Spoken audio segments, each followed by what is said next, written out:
You have been in this hedgerow since before dawn. Your MG42 sits on its bipod in a gap cut low in the earthen bank, screened by a curtain of hawthorn your squad wove into the branches 2 days ago. You know the range to the crossroads to within 5 meters because you paced it yourself, twice, at night. Your officer has drilled the rule into you until it is not a rule anymore but a reflex. You do not fire on the first men who appear. You do not fire on the second. You wait for the column to fill the sunken lane. Wait until the lead scout is past your position, and the main body is bunched at the bend where the banks rise highest, and there is nowhere to run but forward into your gun or backward into the squad covering the rear.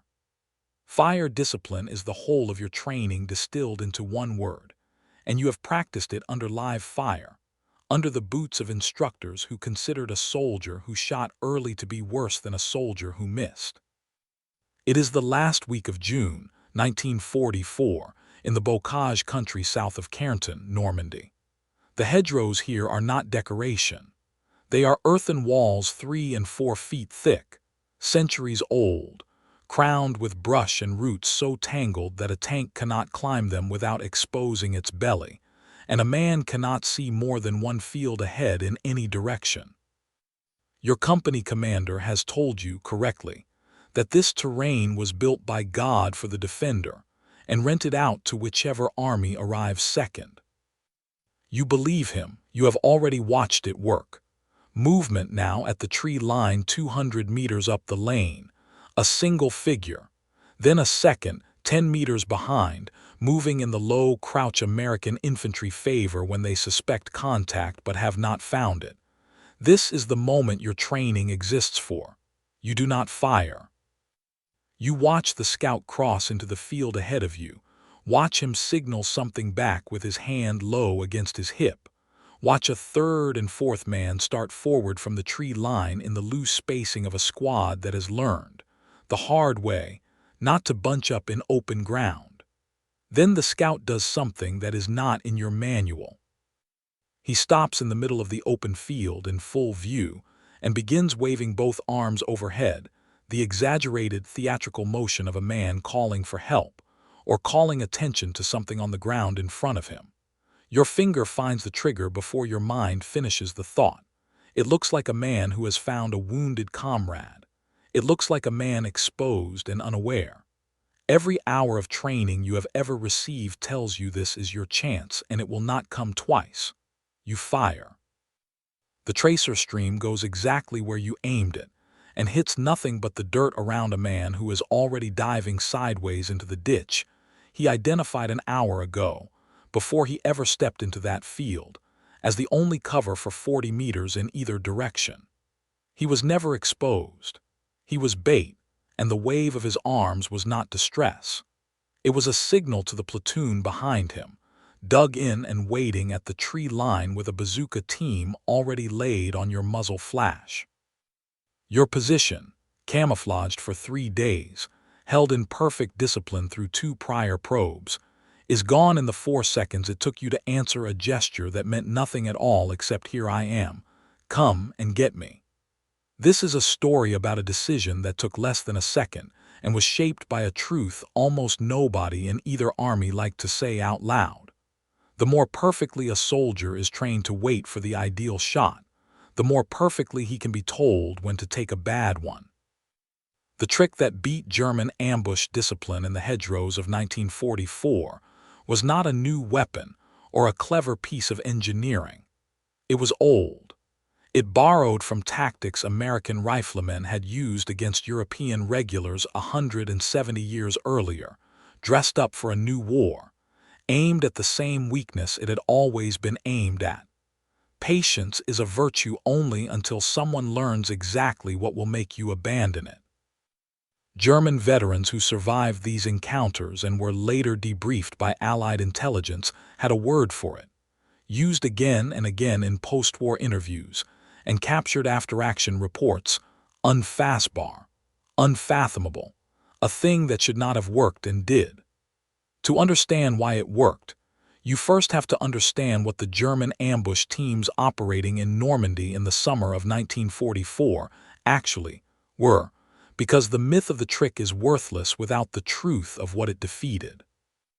These were not improvising stragglers.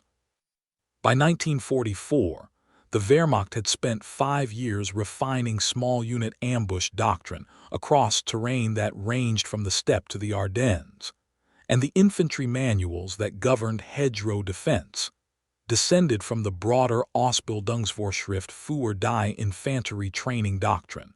It treated fire discipline as close to a moral obligation. A German squad leader was taught explicitly that the value of an ambush lay entirely in its element of surprise, and that surprise was a single-use asset. Fire too early, and you traded a devastating volley against a bunched enemy for a scattered exchange against a warned one, and you had likely doomed your own position in the process, since a German machine gun team in a fixed emplacement rarely had the mobility to relocate before American mortars found the muzzle flash. 3 principles govern the doctrine that mattered here. First, identify the kill zone and commit to it. Do not fire outside the chosen ground even if a target presents itself early. Second, let the point element pass. The value is in the main body, not the scout. Third, wait for a visual or auditory signal from the squad leader. Never fire independently, because independent fire from one gun collapses the ambush's coordination and gives away every other position in the process. The men who executed this doctrine were often veterans of the Eastern Front, transferred west after 1943 as the Wehrmacht bled manpower, and reshuffled its most experienced small unit leaders to whichever front seemed likeliest to collapse. Historians of the Normandy campaign have noted that some of the machine gun and Panzerfaust teams encountered in the bocage carried 3, 4, sometimes 5 years of continuous combat experience. Men who had learned fire discipline first against Soviet infantry in terrain not unlike a hedgerow, narrow, close, unforgiving of a nervous trigger finger. One representative case, drawn from the pattern of after-action reports filed by American units advancing through the bocage in late June and early July, describes a 2-man machine gun team credited across a single week, with halting 3 separate platoon-strength advances along the same stretch of sunken road, each time by holding fire until the American point element was fully committed, and then engaging only the main body. A textbook execution of doctrine that cost the advancing company more casualties in that 1 week than in the 2 weeks of fighting that preceded it. German infantry manuals of the period also described an informal certification of sorts. A squad or team that successfully executed 3 or more disciplined ambushes without premature fire was noted by name in unit logs, a mark of professional pride passed word of mouth through a company, the way a batting average travels through a locker room. A German prisoner taken near St. Lo in early July, interrogated by an American intelligence officer whose summary survives in the divisional records, described the doctrine in his own words, paraphrased in the report, that a soldier who fired too soon was considered to have wasted not only his own ambush but the ambushes of every squad still concealed nearby, because the sound of gunfire told the entire American column exactly where the danger began. This was not fear talking. It was professional contempt for sloppy work, the same contempt a sniper might feel for a shooter who takes a bad angle. One documented action near the village of Le Desert illustrates the doctrine working exactly as designed.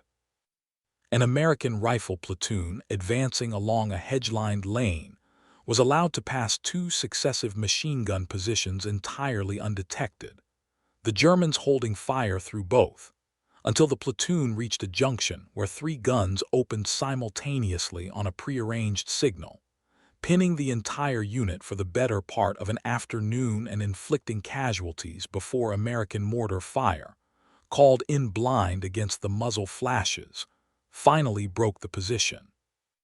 This was the system American infantry faced every day in the bocage, and it deserved every bit of the reputation it had earned. The trick that defeated it, though, was not invented by any GI in Normandy in 1944. It was old enough to have a genealogy stretching back through at least two earlier American wars, and tracing that lineage matters, because it shows the tactic was never really about hedgerows or Germans at all. It was about a weakness that exists in any force disciplined enough to wait for the perfect shot. The first clear precedent sits in the frontier warfare of 18th century North America, in the tactics developed and refined by colonial ranger units such as Rogers Rangers during the French and Indian War. Robert Rogers and the men who trained under his rules of ranging faced an adversary, French-allied indigenous fighters and French colonial irregulars, who had mastered the ambush as a form of warfare long before European drillbook tactics arrived on the continent, using close terrain, patience, and total concealment to devastating effect against British regulars marching in the close-order formations that worked on European battlefields and got men slaughtered in American forests. Rogers Rangers learned, through hard losses, that the only reliable counter to a well-concealed ambush was to force the ambusher to reveal himself before the main column entered the kill zone, and they developed a practice of sending small, expendable-looking advance parties ahead of the main body specifically to draw fire, sometimes moving with deliberately careless posture or pausing in exposed positions to bait a shot. Buying the rest of the company, the seconds needed to identify the enemy's position and maneuver around it rather than through it. Rogers documented elements of this philosophy directly in his written rules, instructing that a small advance party should move loosely and be prepared to serve as a lure so that the main body could react to contact rather than walk blindly into it.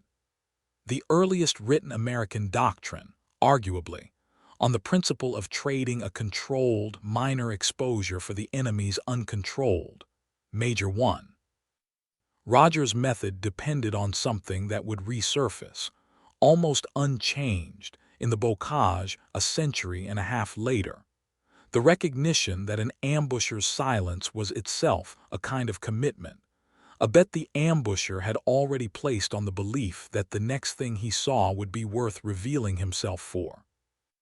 The Rangers learned to read the terrain the way an ambusher would read it, identify the specific spot where a defender's temptation to fire would peak, and then manufacture exactly that temptation on their own terms rather than waiting to stumble into it blind. This was not written down as elegantly as later doctrine would be. It survived mostly as scar tissue, as the kind of lesson a unit relearns because the alternative is losing men to the same mistake twice. That pattern of relearning, rather than any single unbroken line of written doctrine, is itself part of the genealogy. American small unit tactics, across 2.5 centuries of intermittent frontier and forest warfare, have repeatedly rediscovered the same basic exploit independently, in unit after unit, war after war, because no peacetime army fully retains the specific, ugly knowledge that only sustained ambush warfare teaches. The second precedent, closer in time and in institutional memory to the men fighting in Normandy, comes from the American Expeditionary Forces infantry in the Meuse-Argonne offensive of 1918, fighting through terrain, dense forest, sunken roads, concealed German machine gun nests, that bore an uncomfortable resemblance to the Norman bocage a generation later. American units in the Argonne forest, facing German machine gun teams using exactly the kind of disciplined, hold-your-fire doctrine their sons and nephews would use in 1944, developed field-improvised techniques for triggering premature fire. A helmet raised on a stick above a foxhole rim, a rifle waved through brush to draw a burst, small parties moving in a deliberately exposed manner along a known danger axis, while the bulk of the platoon flanked wide through cover.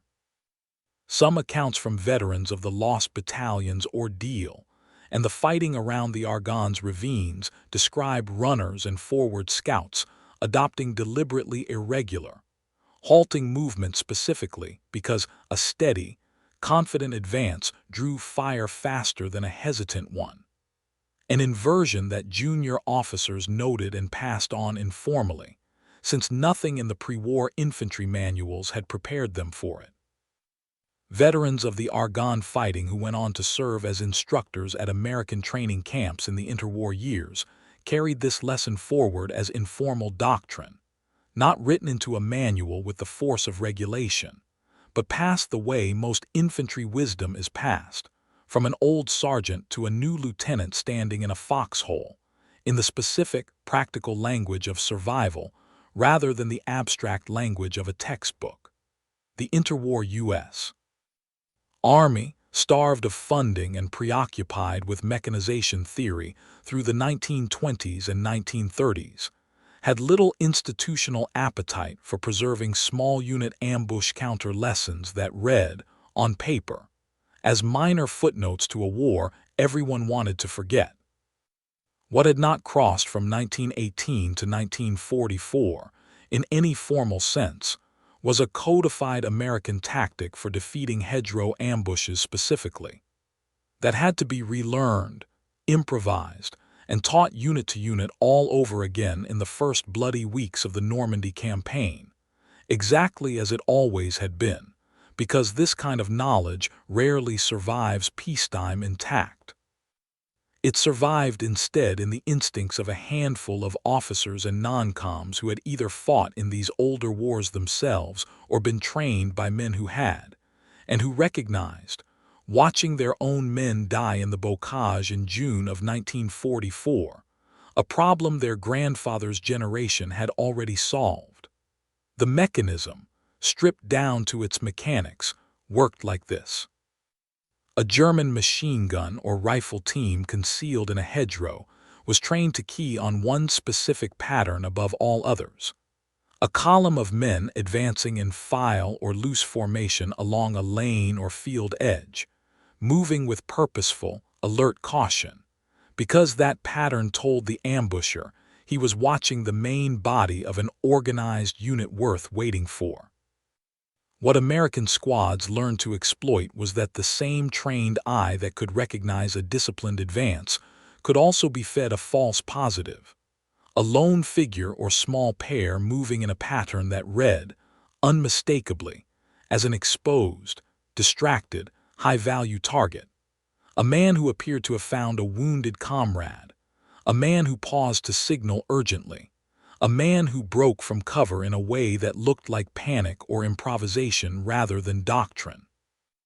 The specific doctrinal instinct being weaponized here was the ambusher's own trained patience. The very discipline that made him dangerous also made him vulnerable to a signal engineered to look like the one moment worth breaking that discipline for. No manual told a German gunner to make an exception for an apparently wounded man in the open. The exception existed in the soldier's own humanity, and in his tactical calculation that an exposed, isolated target might be worth a shot even at the cost of the larger ambush, because it looked, in the moment, like a target that would not present itself twice. The Americans supplied the follow-up themselves.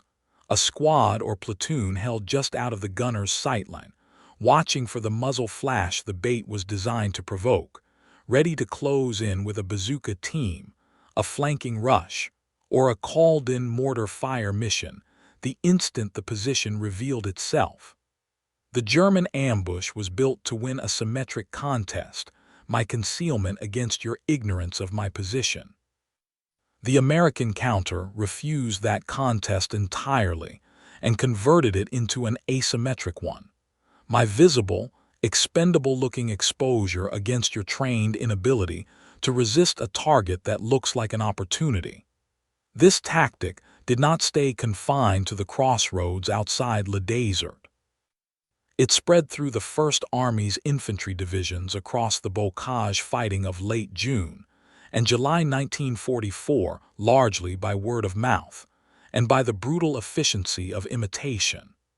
A company that lost fewer men using the trick than a company that did not was a lesson every neighboring unit learned quickly.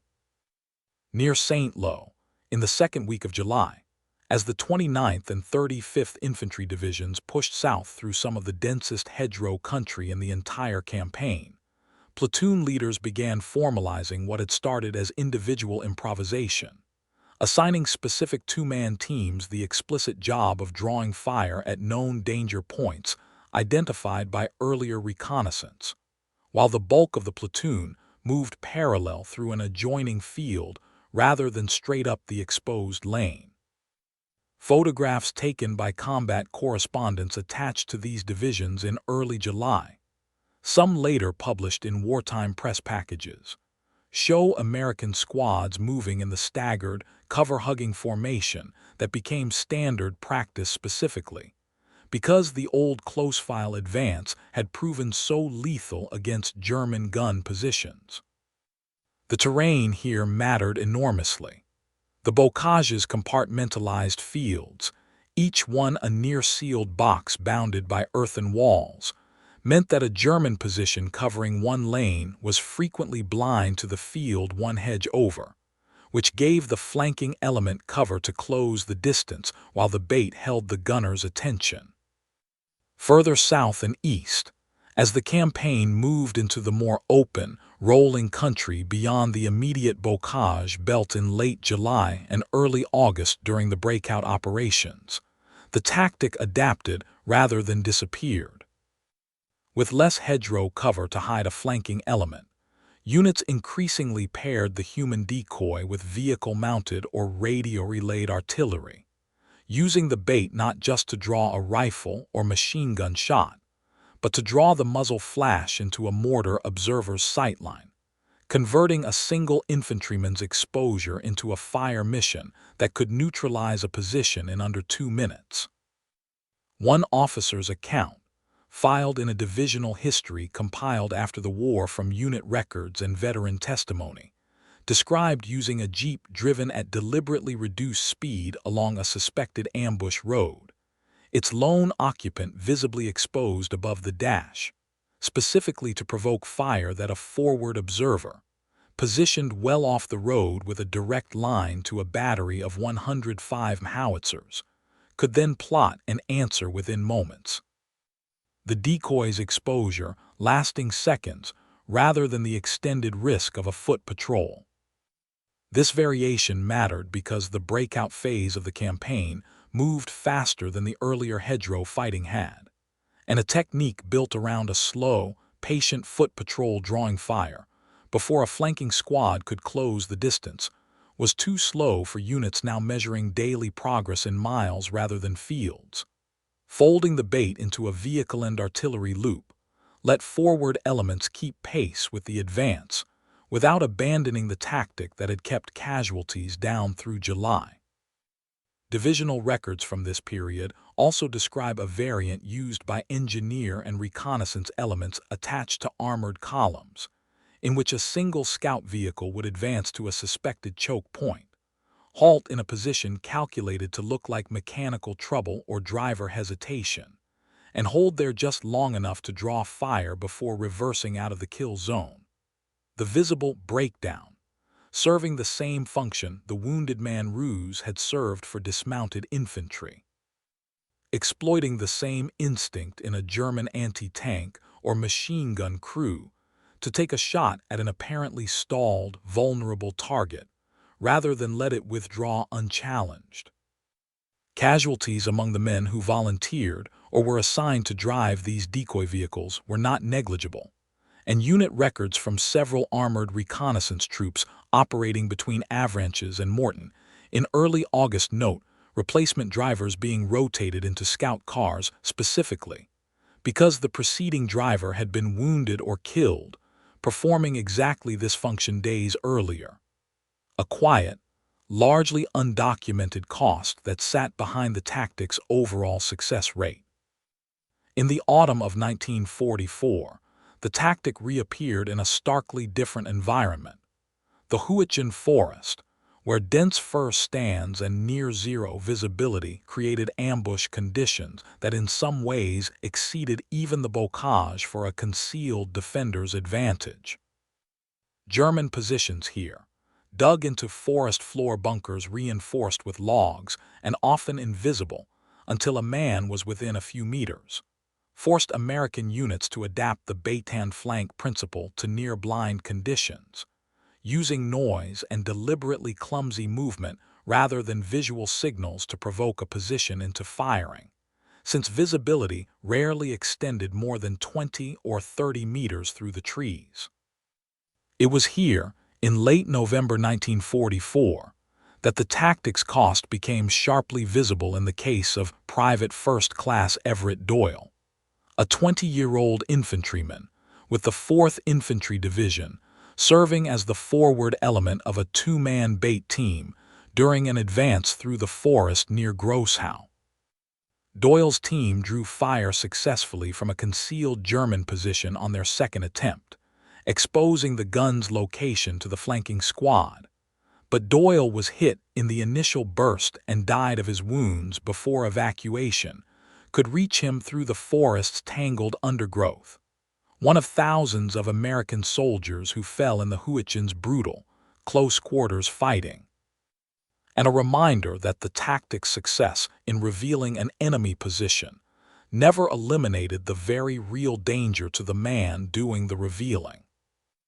In the Huichin fighting more broadly, the adapted, noise-based version of the tactic proved harder to execute reliably than its Normandy predecessor, and several unit accounts acknowledge as much.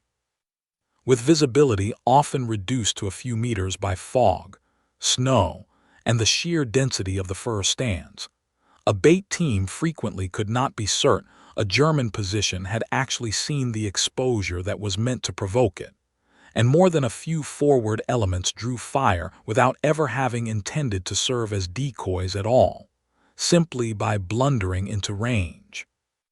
What made the tactic still worth using, according to several regimental after-action summaries filed that winter, was less its precision than its cumulative effect on German gunners' confidence. After enough encounters in which a seemingly easy target turned out to be watched and covered, defending crews in the forest began hesitating even against genuine opportunities, costing them the split-second advantage their doctrine depended on regardless of whether any individual American movement had actually been a deliberate lure.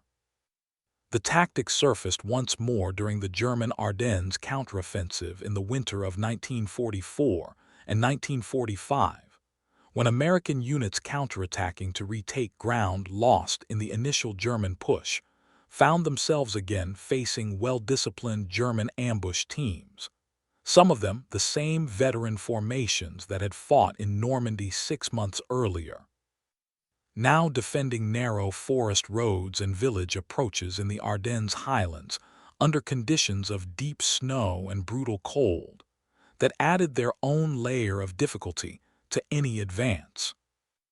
Reports from units retaking villages around Bastogne in January 1945 describe Bataan flank tactics adapted once more, this time with the added element of using knocked-out vehicles and wreckage as forward observation points from which a decoy could expose himself briefly and duck back under cover, since the winter terrain offered less concealment for a flanking element than the summer bocage had. White snow camouflage smocks, hastily improvised from bedsheets requisitioned from Ardennes farmhouses, changed the visual calculus again. A decoy moving in white against white ground was harder for a German gunner to track precisely, which cut both ways. It reduced the decoy's risk during the brief exposure, but it also occasionally caused positions to hold fire out of simple difficulty acquiring the target rather than doctrine or suspicion, muddying after-action assessments of exactly why a given ambush failed to spring. regimental records from the fighting around Bastogne, and the subsequent push to close the bulge in late January note that officers who had served in Normandy the previous summer were disproportionately represented among those credited with successfully reintroducing and adapting the tactic for winter conditions, a detail that supports the broader pattern of this knowledge traveling unit to unit through individual veterans, rather than through any centralized doctrinal update. Across all four of these settings, the arithmetic that mattered was never about perfection. The tactic did not need to work every time, and it did not. German gunners who recognized the trick, or who simply held to doctrine with enough discipline to resist an obvious bait, defeated it plenty of times, and American units paid for those failures the same way they paid for every failure in this kind of war. What made the tactic decisive over the course of the campaign was not a flawless record but a favorable one. Used repeatedly across enough encounters, it converted a meaningful percentage of otherwise devastating ambushes into manageable firefights, and in a campaign measured in tens of thousands of small unit actions, a meaningful percentage was all that was needed to change the shape of the advance. German testimony gathered after the fact, in the more reflective mode available to prisoners once the immediate danger had passed, tightens this picture considerably. Interrogation summaries filed by American and British intelligence officers through the summer of 1944 describe a consistent pattern in what captured German NCOs and junior officers said when asked to explain repeated ambush failures. Not a failure of equipment, not a failure of position selection, but a specific, recurring frustration with what one summary paraphrased as the Americans' habit of offering something too tempting to leave alone. Several summaries note that experienced squad leaders had begun explicitly warning their men, in the weeks after the initial hedgerow fighting, to distrust any apparently wounded or exposed American soldier moving alone in open ground, treating what should have been an obvious target as a likely trap. A doctrine adjustment made in real time, under fire, that testifies to how quickly and how seriously the German army took the threat once it recognized the pattern. Post-war memoirs by German veterans of the Normandy campaign, several of them published decades later once the immediate defensiveness of the post-war period had faded, describe the specific psychological toll of this uncertainty. The sense, as one veteran's account put it in substance, that a soldier trained his entire career to trust his own judgment about when a shot was worth taking could no longer trust that judgment at all, because the enemy had learned exactly which judgments to exploit. We like to tell ourselves that Normandy was won by naval gunfire and air superiority, by the sheer tonnage of American industry, by Patton's armor once it finally broke loose into open country past Avranches. All of that is true, and none of it explains why a rifle platoon in a specific hedgerow on a specific afternoon in late June lived or died. Underneath the tonnage and the air power and the grand strategy sat thousands of moments exactly like the one that opened this story. A German gunner with a perfect shot in front of him and half a second to decide whether to take it. The industrial explanations tell you how the war was won in aggregate. They tell you almost nothing about why any particular squad survived any particular afternoon. What decided that was smaller and stranger, a closed system facing an open one. German ambush doctrine, for all its sophistication, was closed in a specific sense. It was built around a fixed set of rules, refined over years of Eastern Front combat, and it assumed the enemy would keep behaving the way ambush victims had always behaved, advancing in recognizable patterns that a trained eye could read correctly. American infantry in the bocage, forced by heavy losses to improvise faster than any manual could be rewritten and redistributed, became an open system by necessity, capable of updating its behavior mid-campaign, unit by unit, based on what was working and what was getting men killed, without waiting for doctrine to catch up. A closed system executes its training perfectly against an enemy who behaves the way training predicted. It has no answer for an enemy who has learned exactly which prediction to falsify. That is the entire content of unfathomable, unfathomable, the word German veterans reached for again and again, because it was the only honest word available to describe watching your own discipline, your own patience, the very thing that made you good at your job, get turned into the exact mechanism of your defeat. It was not a failure of courage or training in any ordinary sense. It was the specific, narrow failure of a system that could not update itself between one ambush and the next, as fast as the men attacking it could learn. The mechanism did not end with VE Day. Bait-and flank tactics, in one form or another, have reappeared in nearly every conflict since wherever a mobile, adaptive force has faced a static or doctrine-bound ambusher, because the underlying vulnerability never went away. It is not a flaw in any particular army's manual. It is a structural feature of ambush warfare itself. The tension between the discipline required to wait for the ideal shot and the exploitability that same discipline creates.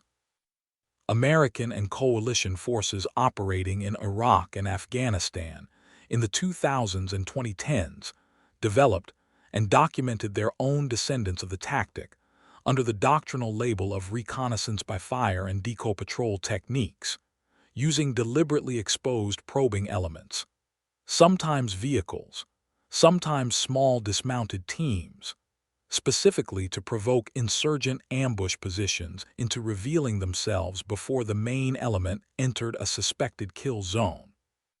A technique taught in predeployment training and referenced in unclassified doctrine publications on urban and rural patrolling.